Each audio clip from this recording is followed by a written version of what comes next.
Bonjour à toutes et à tous, nous sommes le 10 juillet 2014, vous êtes sur Pôle Radio Waltembourg, les titres qui font l'actualité. Le Polaro passe dans la phase 9 du plan antiterrorisme. Crise en Urbania, ça se précise, l'UP et l'ONN ont débarqué en zone de guerre, élément dans ce journal.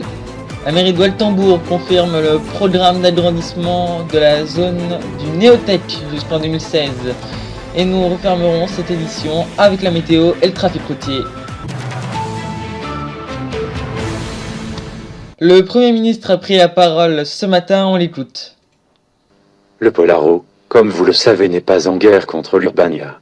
Cependant, nos services secrets et la branche de cyberdéfense de l'armée le sont.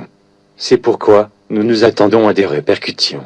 Ce matin du 11 juillet 2014, je déclare le Polaro en phase 9 du plan antiterrorisme afin d'être prêt et de protéger au mieux nos concitoyens d'éventuelles vengeances de ce gouvernement illégitime d'Urbania, l'URK. Le Premier ministre Nicolas Clément qui a donc mis le Polaro en phase 9 du plan antiterrorisme, un plan qui comprend 10 échelles. D'après certaines sources, l'exécutif se préparait à une attaque de l'URK sur le sol polarien en représailles des actions qu'il tient au niveau des cyberattaques contre ce nouveau gouvernement. L'Oxylife serait également impliqué dans ces cybermenaces contre l'URK.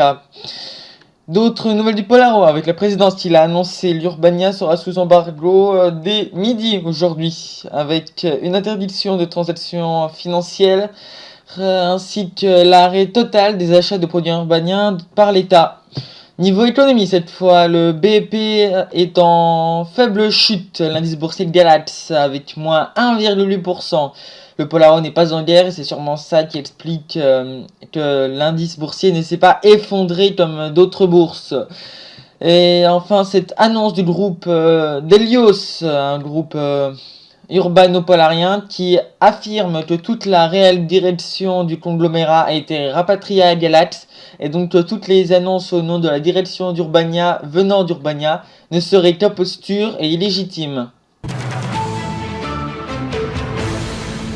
Guerre en Urbania. L'UP et l'ONN ont débarqué sur les plages urbaniennes. C'est l'UP qui est arrivé en première vers Uptown il y a 2 jours au nord du pays. En effet, depuis mercredi, l'UP mènerait des opérations pour avancer dans les terres, en vain pour le moment.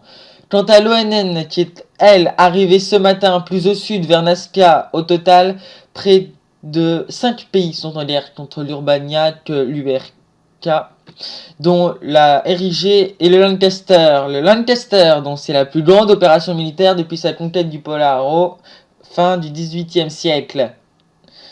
Cependant, d'après les premiers bilans, la côte urbanienne serait une véritable boucherie. 115 000 morts du côté de la coalition contre 75 000 pour l'URK.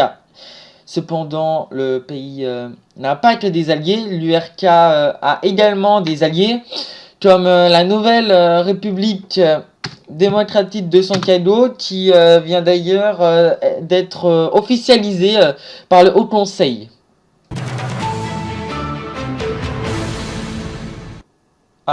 Nous sommes infiniment désolés, mais c'est la fin de notre édition qui s'arrête un petit peu plus tôt que prévu. Tout de suite, une édition spéciale de la rédaction de Pôle Radio avec de nouveaux éléments sur cette crise en Urbania. Présenté pas par moi-même, mais je vous retrouverai moi à 19h45 pour le point complet de l'information de ce soir. Également à 21h45, mais en attendant, si vous voulez voir les 2 autres sujets que nous n'avons pas pu développer dans cette édition, nous les avons postés sur le site internet de polradio.pol. Merci. Et tout de suite, édition spéciale de la rédaction.